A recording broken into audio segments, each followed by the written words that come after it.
আসসালামু আলাইকুম বন্ধুরা, আজকে আমরা চলে আসছি আমাদের ধানের জমিতে। ভাবতেছিলাম যে ধানের জমিতে যাব বেড়াইতে, ধানগুলো কেমন হয়েছে দেখব।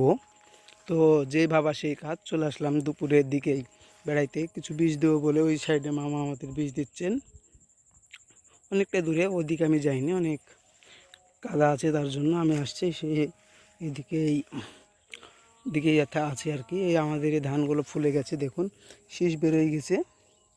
এগুলাতে বিষ না দিলে একটা পোকা লাগে, পোকাতে আবার ধানগুলো নষ্ট করে দেয়।